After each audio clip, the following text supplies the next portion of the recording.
What's up, guys, and welcome back to a brand new episode of the NeoVintage podcast. I'm Jabril, and I'm with Steve. Hope everyone's doing well. And for you guys who have never seen the show before, we're just two guys that like to talk over the biggest stories in gaming, but we always like to start with what we've been playing. So, Steve, let me know what you've been playing. So I've been playing a lot recently. Some of it I can kind of condense into one. I've been playing PS4 games that have been enhanced with PS5. Okay. So Ghost of Tsushima, God of War. So I've tried those out now finally. Especially God of War since they just got that patch, the 60 frames 4K patch, and the game is buttery smooth. I absolutely it's been a while. I've only ever played that game once at release. All the way through, obviously. So it's kind of weird because I've kind of forgotten enough to kind of be like lost in certain parts and re-experience it. And obviously, running at the especially the 60 frames, the 4K's checkerboard 4K, so it's not like full, but the 60 frames make it almost night and day. Like I can completely tell how just different, just like it's almost a little too much sometimes. Like when I'm going crazy melee attacks, and then like I spin the camera a little bit. The fact that there's no blur or whatever, it almost is a little too jarring for me, too sharp. But it's fun. It's obviously a great game. We've talked about it before, and that game has all the praise and deserves it. Ghost of Tsushima, obviously I jumped in as well to see it, and I think you were the one who told me how completely right that game feels on PS5. Yeah, that was one of the first games I tried on it. Yeah, I mean, practically no load time. The 60 frames works really well with it. Graphics look sharper and stuff like that playing completely there. So it's really exciting to see that there. And it's really great to see that just these games get patched. And I'm curious what other games but will get that patch. I know there's a big thing for Bloodborne to kind of get it. Uncharted. It's funny because I think Uncharted Collection and Uncharted 4 should get it, things like that. But on newer games, still playing Cyber Shadow. It's starting to really kick me, it's starting to really get me down. It's at that point where it's like, luckily it has no sort of life counter and stuff like that, because I am dying left and right. But the game's still so good, the music's so charming, and the graphics just so great. So I'm really loving that. The other game that I spent a little bit more time with, and to finish it actually, is The Medium. Okay. I did finish The Medium. Finished the last chapter last night, and I don't know how to feel about the game. I don't know if I need to let it sit a little bit more, but it's interesting. It's weird because the game is so shown off as a horror game, sort of like a throwback horror game, and the beginning definitely has that feel before you get to the resort and stuff like that. After that, it becomes way more just sort of thriller. There's not really jump scares. There's not really horror sections and stuff like that. There is some sort of psychological, and obviously some psychological stuff is implemented. But the story gets very lost because they don't explain things until like almost the final 3 chapters that you realize who people are, what their connection is. Besides that, you kind of walk lost for a while, especially if you're not reading all these little pamphlets and papers you're picking up. Like there's a whole Soviet Nazi storyline that I kind of missed until I had to go back and read that I had some of these collectibles. It doesn't really affect the story much. It's sort of just background play with like a sleeper agent. It's like weird. It's like this stuff that makes no sense. So it's really weird, and I'll avoid spoilers because I know you're in the middle of playing, and the game just came out. It's a lot shorter than I expected. I think within 8 hours I was able to beat it. I was trying to keep a tracker on it. It's not that difficult, especially the last few chapters are just right through. But it's still weird that the game starts to fall apart at the end. Technically, a lot of pop-ins, a lot of glitches. I fell through the map once, and I was like, there's something wrong here. And a small caveat, I didn't know. I had to do some research. This game was originally announced, I think it said in 2011, for PS3, 360, and Wii. Then the game was put on ice and then brought back because they wanted better technology. And now it's starting to explain just a few things. I'm okay with the fixed, like the hard fixed camera angle. I think it works the style of the game. But a lot of these things, I don't know if you got to the point, wait until you get the bolt cutters and stuff like that. Because for a section, that's all you do is run door to door, breaking chains with a bolt cutter for no reason, and there's like these small caveats where I'm like, this feels like something old, and that's why, at least in my experience. So that's all I've been playing. It's still interesting. Once you finish it, I think I appreciated the game more. A lot of the elements that's played with worked well for me. I do kind of like that sort of psychological thing. Surprise to me, and I don't know, of course, Troy Baker plays a character in this game. I didn't know until afterwards. But there's some good sections. If you were afraid of sort of the horror aspect of anyone listening, I think you guys can push through it. It's really not that scary. Besides a few jump scares right at the beginning of the game, I don't think the game is like horror. It's way more thriller, in my opinion. So that's all I've been playing. It took some time to get through the medium just because of its nature of its puzzles and stuff. But I did enjoy it. I don't know how to feel about it left and what Team Bluebird is going for some of the aspects, but I enjoyed it. So that's all I've been playing. What have you been up to? Yeah, so I haven't been able to play too much lately. Been real busy, but so I was able to finally start the Cayo Perico DLC from GTA. That's what everybody's been talking about. I won't bore you with some of the details for that, but I was able to finally start that, and it's fine. It's not really connecting with me that I feel like than a lot of the previous heists, like the casino heists and Doomsday heists and all that. So it's fine. It's something to play in GTA. I don't know if I'm gonna keep replaying it. It's a good way to make decent money. I just don't know if the time investment to money ratio is good. But I'm gonna keep trying that. I actually got Hebroxia 2 last night, and I was able to give that a shot. Shout out Willie Mo Games. I really loved Hebroxia 1. And so jumping into 2, it felt very, very familiar. It's not that different from a gameplay perspective at all. Like if you jumped into Hebroxia 2 and I kind of interstitched parts from 1 to 2, I don't think you really notice that much. It's a very seamless experience. What I noticed more this time is I feel like the story is a little bit more present.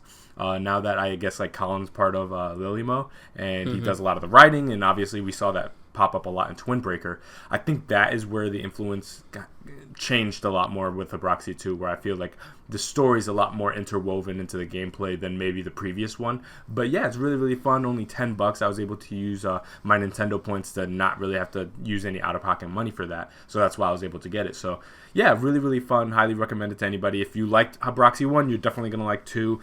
As long as you don't go into expecting like some crazy revolution, some massive change. It's pretty much the same type of game, and it feels and looks exactly the same. Excellent music, tight gameplay, no major complaints, reasonable difficulty. You know, if you're familiar with any of the NES era ones, it is not as difficult, even though they share a lot of common of the looks, for example, but these are a lot more manageable in my opinion. So I was able to do that. I jumped back into Scott Pilgrim, and I was able to make a little bit more progress in there. Really, really tough game, but it's just so fun. And I was able to get back into my rhythm, you know, of actually how to not die a million times. So I'm getting a little bit better in that game, and I'm probably going to be spending a little bit more time over there. And I've been finally giving my Switch a little bit more love. Dabbling back into like Undertale and Hades and just a whole bunch of awesome games that I have on there that I kind of put to the side now that I was paying so much attention to PS5 and Xbox. So just dabbling with a whole bunch of stuff that I already have. Nothing new that I've bought or anything like that, since, you know, money's a little tight with me right now. So I'm kind of just deciding to go back into my massive backlog. So yeah, that's where I've been spending most of my time. All right, cool. That's good to hear. Yeah, I've been wanting to go back to Scott Pilgrim. I don't know what it is that this time around. It's really, that game is really just getting me down. It's hard as hell, yeah. So I finally did make progress. I did play that. I don't know if it was this week, but I grinded the first level a couple of times to get a decent amount of money and then buy some upgrades. Yep. So I could finally just like... Who do you play as? I usually play as either Scott or Ramona. So right now, at some point, I think my wife will join and play with me. So I'm trying to keep them both equal. Gotcha. And I only keep playing as who? Kim. Yeah, I've never played. Did I play as Kim? I don't know if I've ever played a game. You know, the game was so long ago. But I want to play like as these other characters and stuff like that. But I know Scott's usually my default, so definitely. I do want to get into that. So Yeah, we've been playing some good things and some stuff sort of coming soon. I don't know. May 7th is looking a little bloated now. Yeah, but we'll get into that later. That's actually coming out though. Yeah. So and that's actually part of one of those stories. So let's move on to the first story of the day. A small Google Stadia update. I'm trying not to laugh, because it's funny and at the same time it's not funny for the people. Yeah. So Google Stadia is making a big change, announcing that it will no longer develop games. In a blog post from industry veteran and head of Stadia, Phil Harrison, the executive said Google is focusing on fleshing out Stadia's technology and will back away from actually developing games for it. His quote, "Given our focus on building on the proven technology of Stadia as well as deepening our business partnership, we've decided that we will not be investing further in bringing exclusive content from our internal development team, SG&E, beyond any near-term planned games."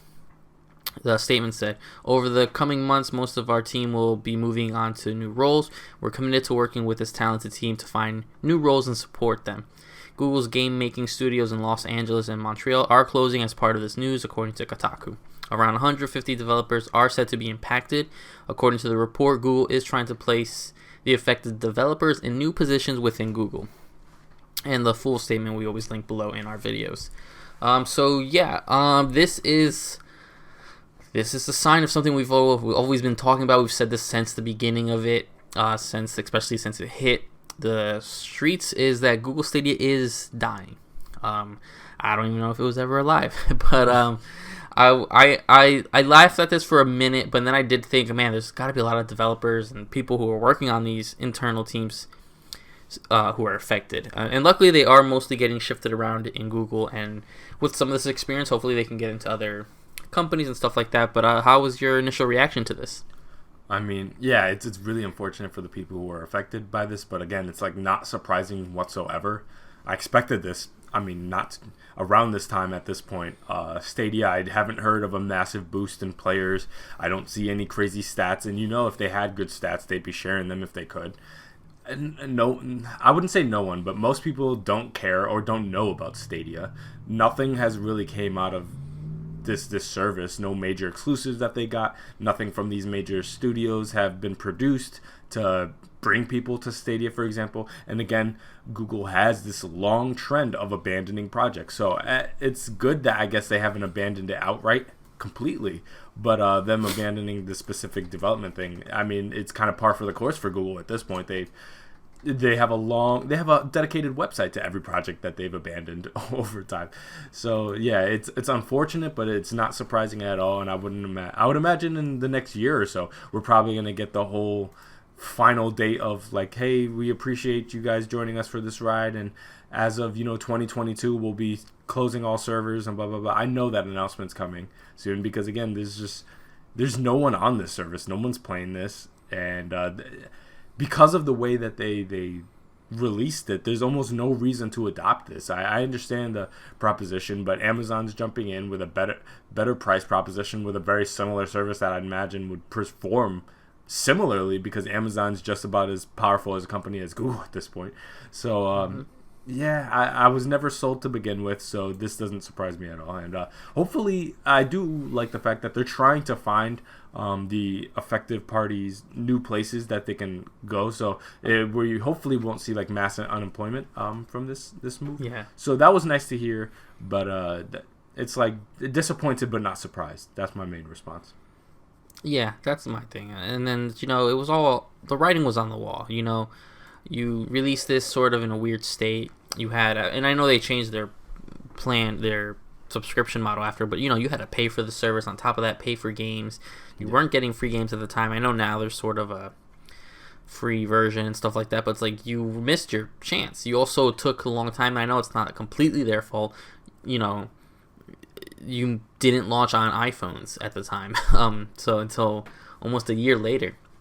And I know that's more of a technological thing. Obviously, they want their stake in Androids and stuff like that. But when I guess I don't know what the exact numbers are, but you think half the world has Androids, half the world have iPhones at this time. Yeah, you're gonna ignore half your entry base, half of the people that probably could do that.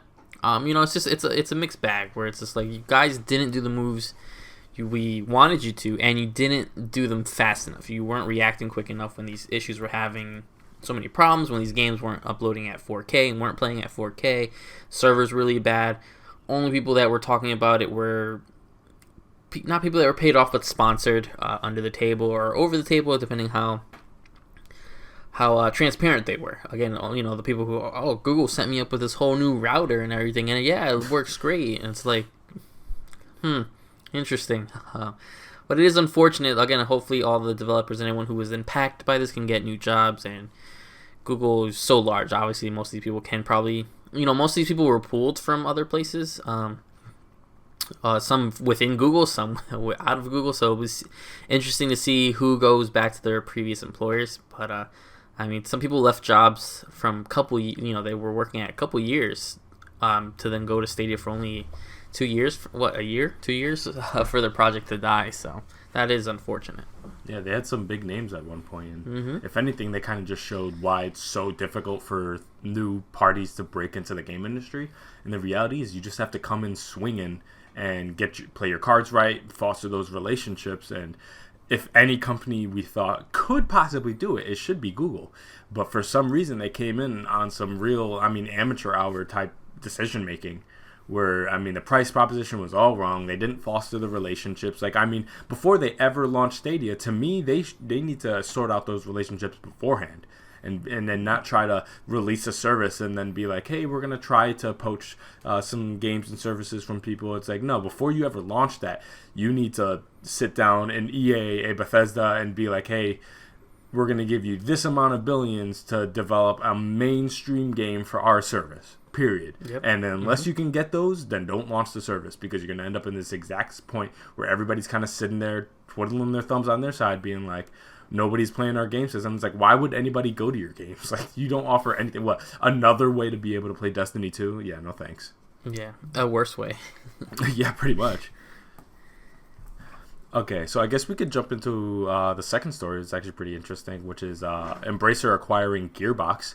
So Borderlands developer Gearbox has announced that it will be joining Embracer Group as a wholly owned subsidiary of the Swedish holding company formerly known as THQ Nordic AB.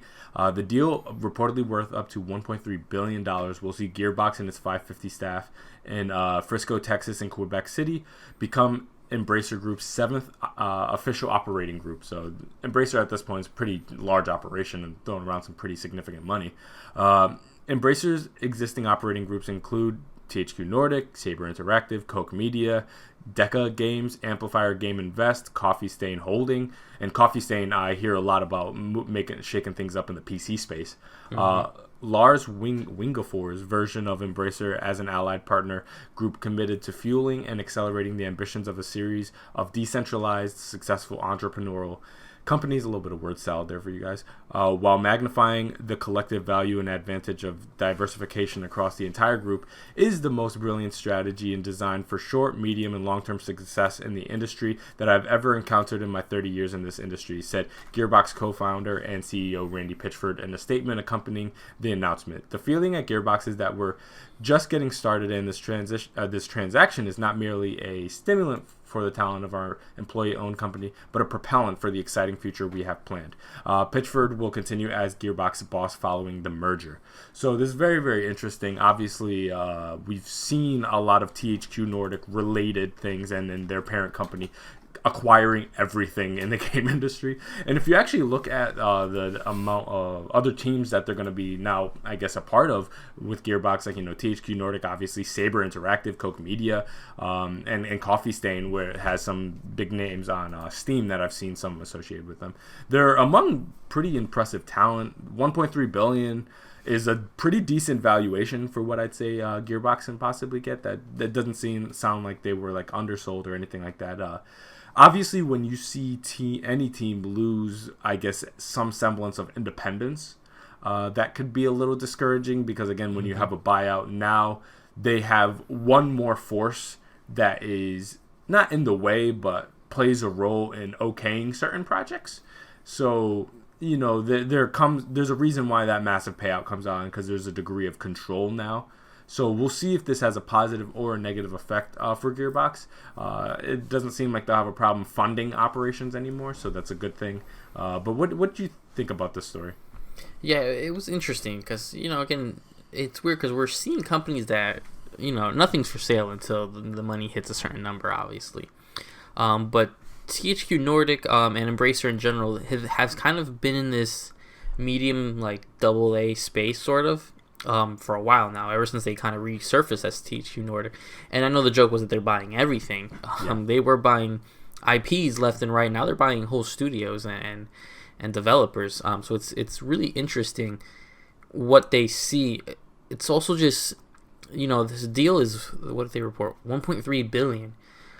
That's more than Sony paid for Insomniac. Insomniac was purchased for 229 million, which is, again, nothing to laugh at, but it just shows you that if these companies are not being under or oversold, then Sony really got us. Let me tell you, I'll play an Insomniac game over a Gearbox game, no. Hand over fist. So it's interesting how these deals are coming about and what exactly it. We won't know the sort of outcome of this for a while, especially with the way they're kind of saying that 2K still has some publishing deals for some of these companies and these games, and it's all legal nonsense. It reminds me of the whole EA Star Wars deal, but that we don't know how this really is gonna work out. Keeping Randy Pitchford probably was probably his deal, because with all the bad rep that he gets, they probably would have loved to abandon him, but you really can't. So him staying on as Gearbox is, I guess, head. It was probably him not wanting, because knowing he can't go anywhere. So it's just interesting, because I didn't think Gearbox needed to be changed. And again, we don't know the numbers, we don't know what it is behind the scenes. I didn't think they were necessarily in a spot where they needed anything. But if this means we see different practices in their games and different development cycles and stuff like that, it might work out for the better. We just don't know. And I mean, Embracer now has just a big family of titles and IPs, and now that they can kind of cross paths a little bit, I'm wondering what we see from this. Yeah, well, I'll tell you one thing. I mean, for 1.3 bill for a team like Gearbox, this is not like a Microsoft Bethesda partner deal. No, this is an outright ownership. There's no doubt about that. Mm-hmm. So, yeah, they're part of that family, and they're gonna be, and yeah, they're obviously, I guess, to some degree keeping the management structure, but for the most part, it seems like they're completely beholden to this Embracer group that's like owning everything at this point. And again, if you combined all the IP owned between all these teams, I mean, we're talking about some significant stuff, and a pretty massive valuation, which is probably why they can throw around 1.3 bill for a team like Gearbox, which I don't say as a slight. But like, if I asked you to put a value on a Gearbox, I don't know if anybody's going into the billions for that, maybe the high millions. So they obviously see a lot of value in the teams that they have, and they got the money to throw around. So I'd have my eye on this Embracer group, because they're making some very interesting moves that, I mean, people pay a lot of attention to THQ Nordic and all the acquisitions they make, and it's like, oh, how about the people who make acquisitions and own THQ Nordic? You know what I mean? So, yeah, it's pretty crazy what's going on over there, and I'm curious to see if, on a ground level, from a consumer standpoint, if there's any changes that are detectable from this acquisition. Many times there isn't, but who knows, with acquisitions, you could have them, buy a team and clear out everything that they were working on before that point and make them do something else. We've seen that happen before. We just saw it happen with Vicarious Visions now. So, weird things can happen. Hopefully Gearbox can keep its energy and its culture and the goodwill it's fostered with its games. I've enjoyed myself a number of Gearbox games in the past, so hopefully we can see more from them in the future that feels definitively like Gearbox and not this kind of shell of a company that once were, because they own the name, but it's not the same people, you know what I mean? So fingers crossed that they're able to maintain some autonomy on a development level, despite the fact that they're wholly, acquired by a different subsidiary. Yeah, and again, maybe some management changes up. I don't know exactly what IP Gearbox holds anymore. Battleborn. Battleborn just shut down permanently. Yeah. They have some weird relationship with Duke Nukem, and they've worked on good games. They There's were publishing the original, too, right? Yeah, We're associated to them that they might not own. They just but I know they worked on like the original PC port of like Halo Combat Evolved and stuff like that. So there's experience there. And I know that was a long time ago, but there's experience there. So as long as everyone's getting used to their full potential, it would be a win. Definitely. All right, going to a win for them, but a big L for everyone else here. So W Games Nemesis system. The patent was finally approved this week. Warner Brothers Interactive Entertainment, publishers of the Middle-earth Shadow of Mordor and its sequel Shadow of War, both developed by Monolith Entertainment, have finally managed to secure a patent for the franchise's signature Nemesis system. The U.S. Patent and Trademark Office released an issue notice on February 3rd, 2021, stating the patent would go into effect February 23rd of this year. Warner Brothers has the option to maintain the patent through 2035, providing they keep up with the necessary fees. Now, this is interesting in different aspects. They've been trying to patent this for a while. My issue, and pretty much the industry's issue with this, usually it's not a big deal, but the fact is they're patenting a gameplay style, gameplay mechanic, which is interesting because those two games, the Shadow of Mordor games, are copy and pasting a lot of what is in Assassin's Creed and stuff like that. And this goes back to some of the controversy when it was there. So it's weird that now that this mechanic, and people have been dying for this system, this mechanic, to be implemented in other games. People, there was rumors that there was a similar sort of mechanic in Cyberpunk, and that never appeared and stuff like that. So now that this is there, they're literally patenting, and unless someone pays them, and no one's going to want to pay them, to have a gameplay mechanic. And so it sucks because we're not going to get this fully fledged out in the way most people wanted it to. And it's really interesting that WB, the game that they have this in, besides this system is what people talk about when they really like the Shadow of Mordor games. Everything else is almost copy and pasted from other video games, So a game that's so influenced in copying everything else now doesn't want other people doing the same for its one really standout feature, which was the Nemesis system. So what did you think of this? How'd you react? Yeah, the way I kind of interpreted it is that, that's kind of the tech game. You develop certain technology, especially if it becomes a hit. Now you want to lock that down to make sure that not only you retain ownership over that, but you get paid when it's utilized. And so that was one of the things, the way I interpreted it, which is it's safe to assume, that it might just be Warner kind of locking down this technology, and it's only going to appear in Warner-related games going forward. But there's also the possibility that it's not going to be locked to exclusively Warner Brother games, but that in the event that it does pop out other places, you got to pay Warner Brothers to use that technology. So they managed to develop a really popular system, and they're willing to license that out to whoever wants to use it. You just got to pay up, and I doubt the pay is going to be, not substantial. You know what I mean? So probably only some of the biggest publishers or developers will be able to afford that payout, imagine, for that technology, and I wouldn't be surprised to see other ones want to use that because, again, it's a very interesting system. I didn't dive super deep into Mordor games or anything like that, so I can't speak definitively on my experience with it, but I've watched a number of videos on that, and I have dabbled in those games, and it's a really interesting thing that they developed here that I immediately thought of the applications outside of this context. And I would seriously doubt that they don't see the same thing in the opportunities for them to not only have that technology utilized elsewhere, but to be able to monetize that. And so that's where a lot of the patents come from. It's protection of your intellectual property, but simultaneously a way to ensure that your technology isn't monetized by other parties outside of your control. And so that's the kind of way I interpreted it, which is, yes, it could possibly never appear anywhere else but the Warner Brothers kind of family of titles till 2035 or even beyond that, or it could just be that it's gonna pop up other places, but you best believe that they're getting paid in that process. That's the kind of way I took it. Yeah, and it's interesting because they've been fighting this since 2017, so since the listen, it's really hard to patent a game style. I know, actually, Team Bloober, if I don't remember, I think they try to patent the dual screen mechanic they use. And I don't remember if that was successful or not, but, you know, in these 5 years, and I know, and I'm half and half, where I'm like upset, I'm like, you can't.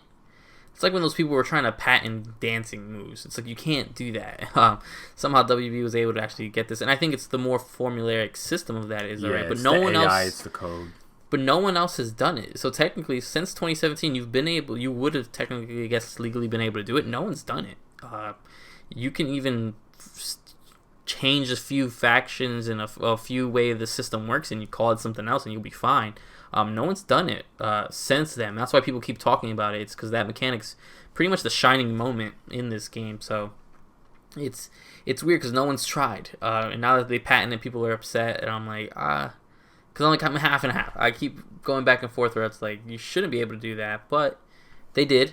And if you want to use this mechanic, I mean, you pay the patent. You know, or work with Warner Brothers. But even Warner Brothers themselves haven't really put it in anything unless it shows up in one of the new DC games, which would kind of work well.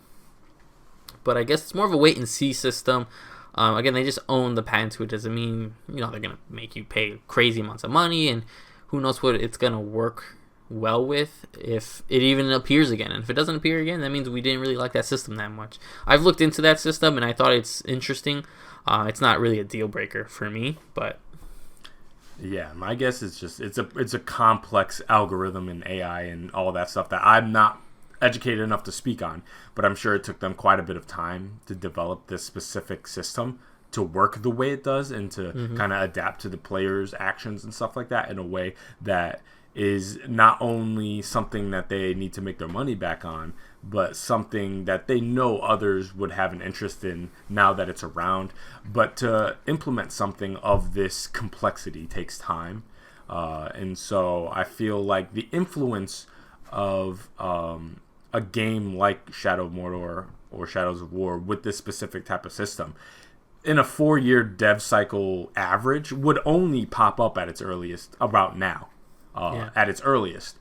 And so it makes sense for them to... It is good time on their part for them to get that patent. But my guess is some iteration of this technology will spill outside of their ecosystem, whether by their own hand allowing it or somebody else making something either better or licensing out that technology to use in their thing. And so like you know, some games use the engine of another dev studio. Maybe you take their system, give them a cut of the profits, and put that in your own game. And who knows, with that new fresh coat of paint and new storyline, it might not even look the same, but it's the same technology. So game development's a complex thing. I'm not nearly educated enough to speak definitively on that, but that's just kind of my guess based on the information I've been provided. Yeah, I mean, it's just something we don't see often. And I saw some comparisons. And I don't remember his name. He did a really good video talking about what a different mechanic. If the original company that made a battle royale would have patented it, there would be no PUBG, no Fortnite, and stuff like that. And that's an extreme way of looking at it. This system's a whole lot smaller than an actual gameplay, but I don't think it's to that extent. But it does show you that WB knew they had something. Yeah, and I think that's like the big difference for people to understand is like I can't say like take all the examples of what makes an RPG or what makes a battle royale game. Hey, you jump out of this onto an island, 100 players, you kill each other. You can't patent that. That is just an idea.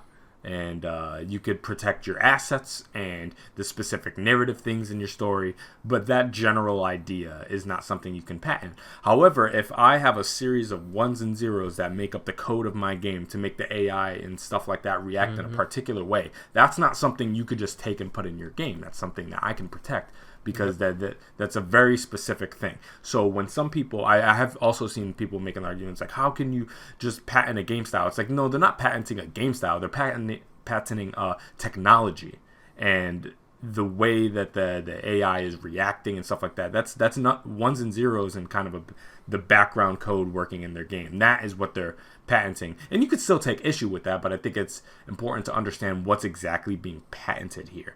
And why, like a PUBG, which is, again, and you can make the argument, why can't PUBG take Battle Royale and patent that. It's because they didn't invent Battle Royale, because you can go into movies where that existed and books that existed in before. And again, these are more broad ideas that have existed and predated, and you can see iterations of that going back to the early 2000s, late 90s. So that's probably the main differentiating factor from them patenting particular ideas and game styles, and actually what WB is doing in this case. Again, you could still take issue with that, but it's not in a one-to-one comparison. Yeah, exactly. So I guess we can go into the final story, which I'm excited to talk about. And we got some more information regarding the Mass Effect Legendary Edition. Now, this was something that was rumored for God knows how long, and we've talked about it a number of shows. And then finally we got the formal announcement. We got a trailer for it. It looks beautiful, and it's exciting. $60, all 3 games, all the DLC. But we got some additional information, some controversy about it, so we'll get into that. Some of it is legitimate controversy, some of it is just the internet being the internet. So okay, so we got the Mass Effect Legendary Edition. It's going to launch on Xbox One, PS4, and PC on May 14th, and it's also going to be backwards compatible on the Xbox Series X and S, and also the PS5, with those versions supporting faster loading speed. Before I continue, this is something that some people have asked about, which is there going to be is there going to be a proper next gen version? And I guess it's technically current gen now because we're in it, but a PS5 and an Xbox Series X and S dedicated version of this collection. And they made it clear that they have no intentions of doing that right now. Their main focus is last gen. However, these newer consoles will be able to use their beefed up specs to take advantage of certain things, shorter load times, higher resolutions and stuff like that. But there's not going to be a dedicated PS5 or Xbox Series X version of these games, unfortunately. So while it's a near complete collection of the original trilogy, it is making some camera tweaks to the game's infamously gratuitous focus on butts, which is very interesting. For anyone who's played, there is some degree of fan service, especially in my experience, going on with Mass Effect 2. And there's particular characters that there's an extra focus on with that. So it seems like they're going to try to tone down the fan service a little bit. There's obviously going to be some tweaks to 1 as well, too, to make it a little bit more playable, which is really, really exciting. So here's a quote we got. Kevin actually called out some of the camera cuts that were just, why was that focusing on Miranda's butt?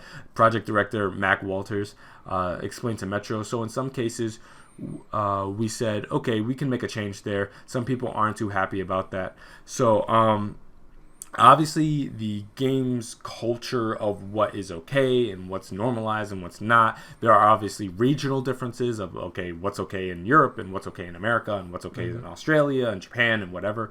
So they're trying to make some tweaks to it to make it maybe a little less controversial, and if they can avoid bad headlines if possible, then they're probably going to do that. Obviously, some people see this as a massive act of censorship on their part. To make it clear, this is a adjustment to some of the fan servicey camera movements, and they're not cutting any storylines or anything like that. So it's not like any of the sexualized narrative structures that exist in the previous games are being cut out because they're sexual in nature. I think they're just taking out some of the emphasis on some of the more fan servicey camera angles that were taken specifically. I'm thinking Mass Effect 2 into Mass Effect 3. So the last part of information we got is the Legendary Edition also won't include the first game's Pinnacle Station DLC due to the original data having been corrupted. The Mass Effect 3 multiplayer has also been cut from the remaster, and BioWare was solely focused on polishing the original trilogy's campaigns. Now, there's some specific things we can infer from the information that we're given here. So the Pinnacle Station DLC code having been corrupted, I mean, it is what it is. It's not the first example we've seen of either lost code or corrupted code and them either having to rebuild it from there or cut it entirely. They're not the first studio to bump into this. We've seen some much bigger examples of this happening. The more interesting development for me is the cutting of the Mass Effect 3 multiplayer. They're not the first to cut the multiplayer from it. We saw that with the Modern Warfare remaster happen as well. But the interesting thing is getting the best ending in Mass Effect 3, I think, is tied to having some degree of playtime in Mass Effect 3's multiplayer. So it seems like they're going to have to retool the ending of Mass Effect 3 a little bit unless they're going to be completely reliant on the DLC ending, which is not tied to your progression, I don't think. So, what did you kind of infer and take from all this information we got on the Mass Effect collection? Yeah, I mean, it was an interesting, little segment that they did. So, it made sense, obviously, that they weren't going to do a specific next gen, current gen, whatever series and a PS5 version. That can always be done with just a few patches and stuff like that to make the game run naturally better. So that was I was okay with that. I don't know why people were so up in arms. Oh, we want a next gen version. You really just want a white label or on your casing. The butt camera thing I think was a way more mature decision. It reminds me of a little bit of NetherRealms when, as they keep getting further into Mortal Kombat, they're like, we don't listen. It's a different time. The fact that most of the female characters in the classic Mortal Kombat were half naked, he goes, why would they fight like that? And that's why he changes that. So it's kind of similar to thing like that. When the camera pans from the floor up and someone's butt is just there, there's no reason for that, and it's not going to be a major change. The camera may just pan the other way, so it's not just right in your face for no reason. So I know some people were super upset about that. Then go play the original cuts of the game, I guess. I don't know. They're available everywhere. But when it comes down to the rest of this stuff, the DLC, Pinnacle Station DLC, being corrupted and stuff, we've seen that before, like you said. Famously, one of the Kingdom Hearts games were completely botched or something, or the system code was corrupted.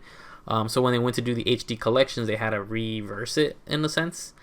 To get some of that stuff back in. So this is something that happens. Now, I don't understand how that happens because the game files are out there. And, I guess not every company is okay with just sort of pulling files and ROMs.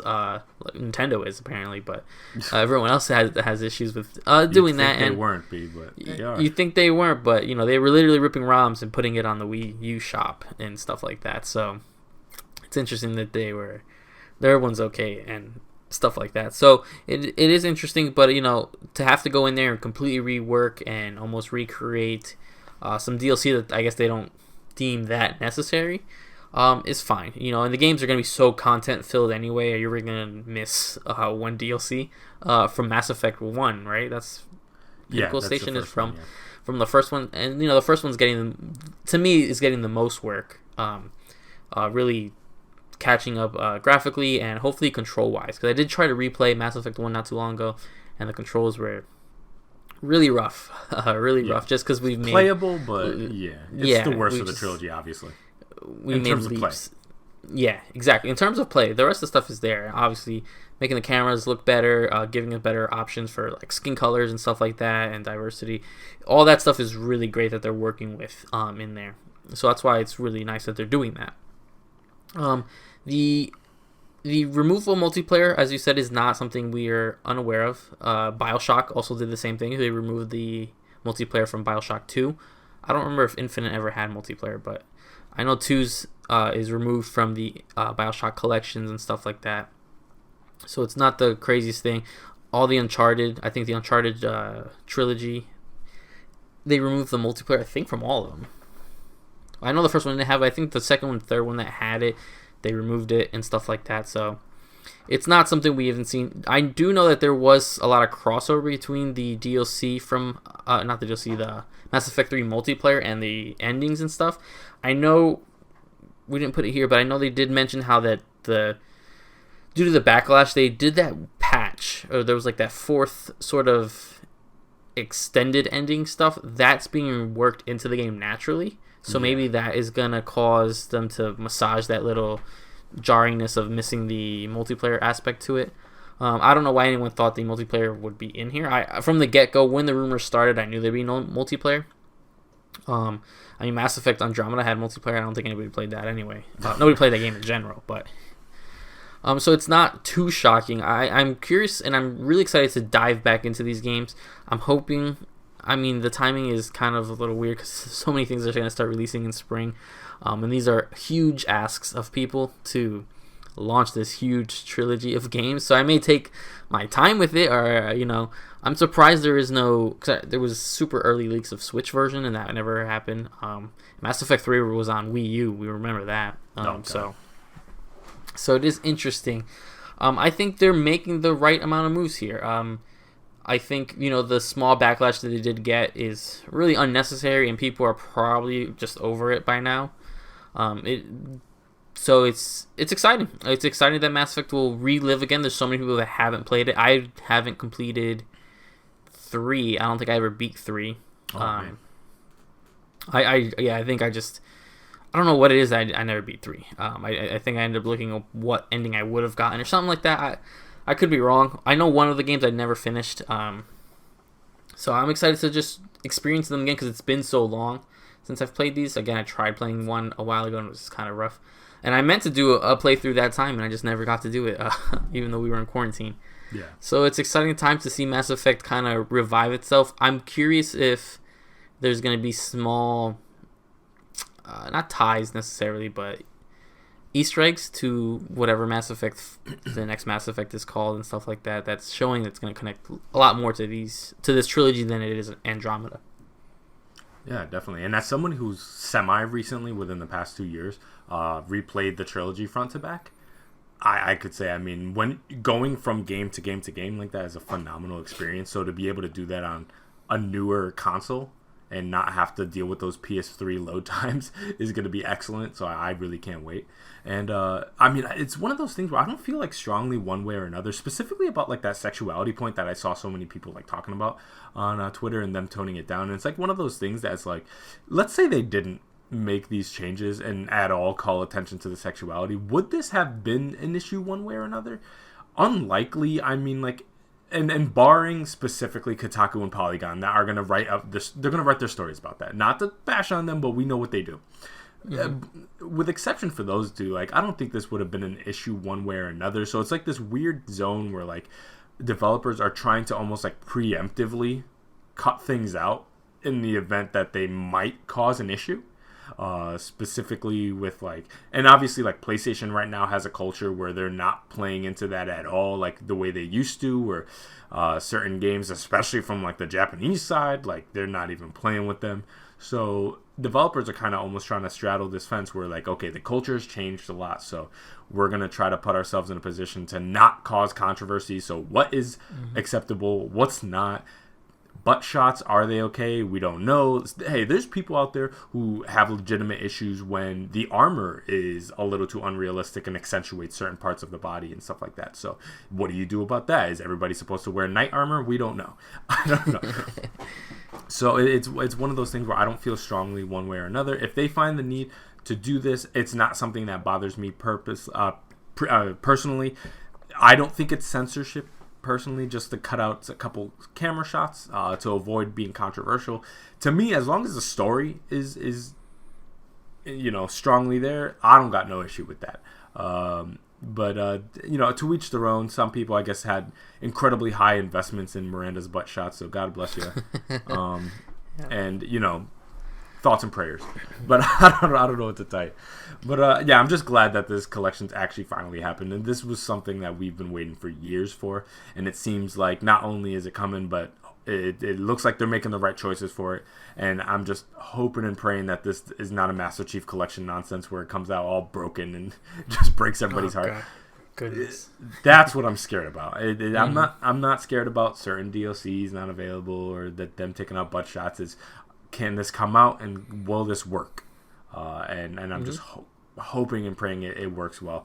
And we're going to be playing it on the next gen devices, so hopefully our experience is really, really nice and polished. And I better not see a texture pop in once in this thing with the amount of power these consoles are doing, and the fact that there is not going to be a dedicated PS5 version. Then this thing better work amazingly. So fingers crossed. Yeah, exactly. And there's a nice collector's edition that doesn't bring the game, if anybody's interested. Yeah, and $60 too. $60 for this, so. Yep. Yeah, good price proposition. I'm not mad at it. And May 14th, May is going to be an exciting time. We got, Resident Evil at that point. We got Mass Effect. Did Returnal get bumped into May too? April 30th or something. April 30th. So close around there, right around there. Yeah, so... That's why I'm saying, as much as I want the Mass Effect, they may be put on hold just for a little bit. I do got to play these other games first. Yeah, it's going to be very exciting times, and we're going to have lots to say around that point. And it looks like it might dry up again, probably heading it to the latter part of February and then into March and stuff like that, because we're like, it's the recovery from COVID era. So like a lot of things are getting bumped into where they project that the pandemic might like be subsiding or ending by that point. So nobody really wants to launch now, understandably. But hopefully we can get a little bit of sun to talk about so our show doesn't dry up like it did at the end of December. Yeah, that's true. You're killing us, game industry. Get it together. But yeah, that's episode 42 of the NeoVintage podcast, and we'll see you guys next week. I'm Jabro, and I'm with Steve. Hope you guys enjoyed. See you guys next episode. Bye.